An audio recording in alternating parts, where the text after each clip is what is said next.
Hello, everyone, and welcome to TaleVerse English. Learn with stories. I'm so happy you're here with me today. In today's episode, we're going to listen to a beautiful, emotional story about family, love, memories, and forgiveness. This story is called The Letter from Home. It is written especially for Level 3 English learners. So the language is simple, the sentences are clear, and the pace is slow and easy to follow. You can listen, you can shadow, and you can speak with me. So take a deep breath, relax your shoulders, and get ready for a warm, emotional journey. Now, let's begin our story. Part 1. The Call That Changed Everything. My name is Emma, and this story begins on a quiet Sunday morning. I was living in a small apartment in the center of the city. My life was simple, maybe even a little lonely, but I tried not to think about that too much. I had a job in a bookstore, a place I loved, the smell of paper, the soft sound of turning pages, the quiet voices of customers. It all felt like home. But the truth is, my real home was far away. I hadn't visited my family in almost 5 years. 5 years of silence. 5 years of distance. 5 years of a broken relationship between a daughter and her mother. And every time I thought about it, my heart grew heavy. That morning, I was making tea when my phone suddenly rang. The screen showed a number I hadn't seen in years. My mother's number. My hands started shaking.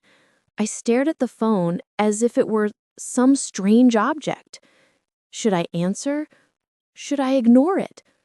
But something inside me whispered, "Pick up. Just pick up." I pressed the button.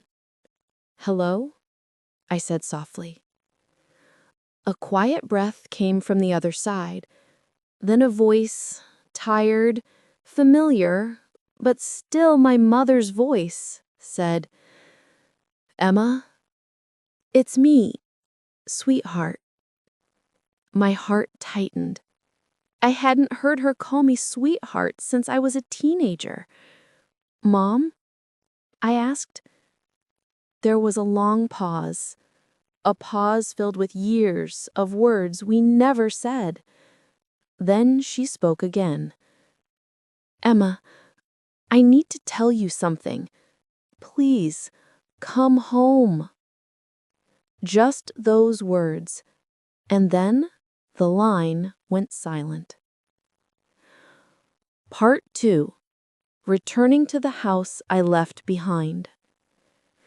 That afternoon, I sat on my apartment floor, surrounded by half-opened bags and memories I didn't want to feel.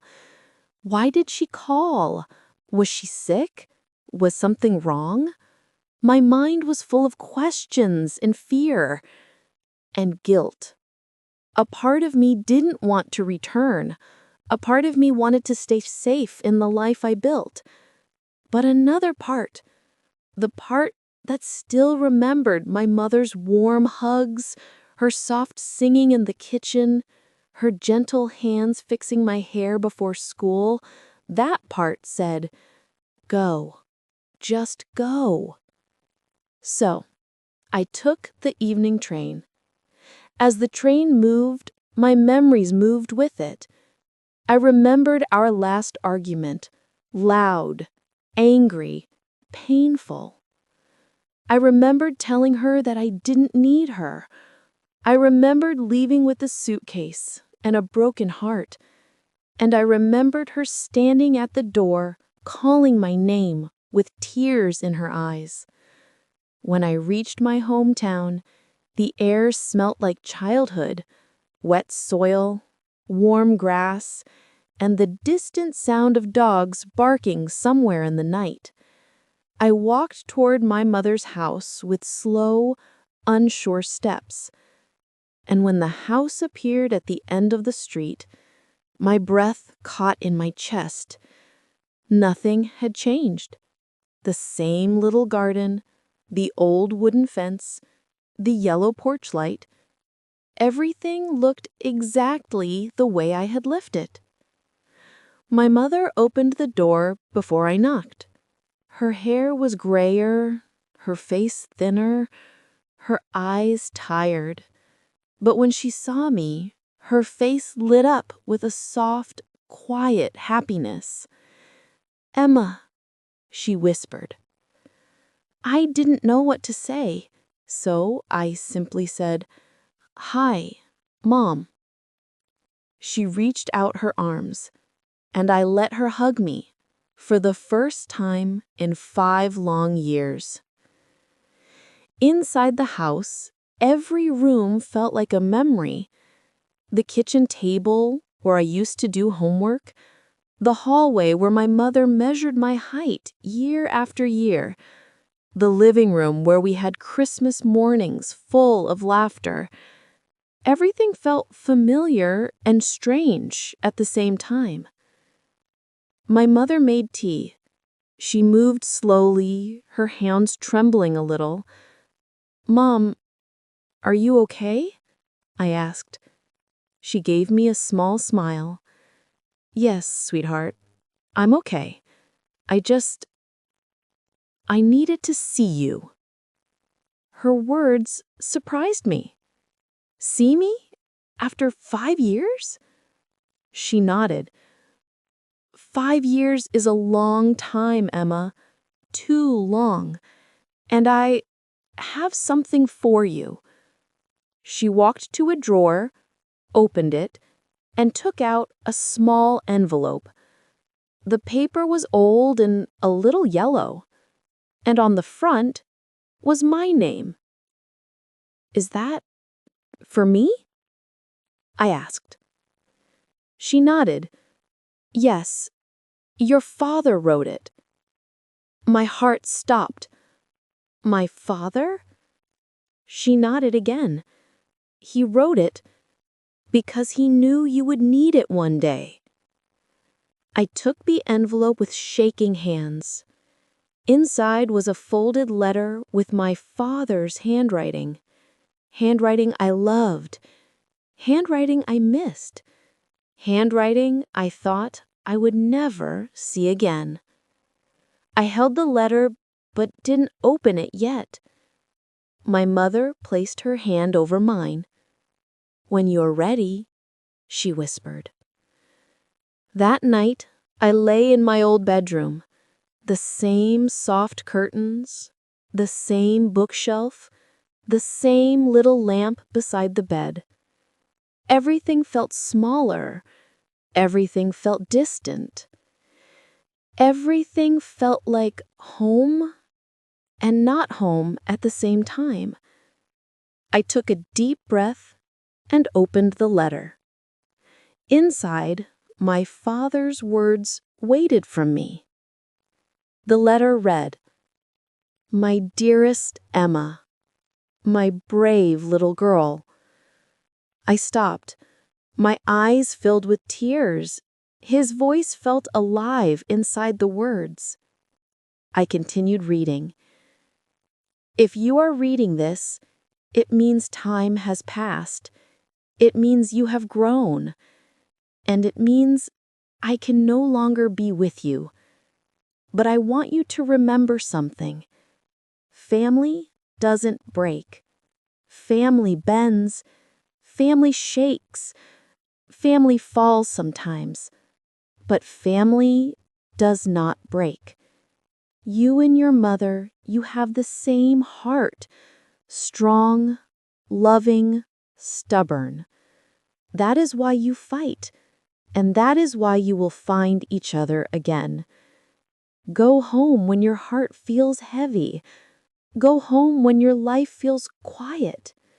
Go home when you feel lost. Your mother loves you more than life itself. And I love you in every moment you will ever live. Please, forgive each other.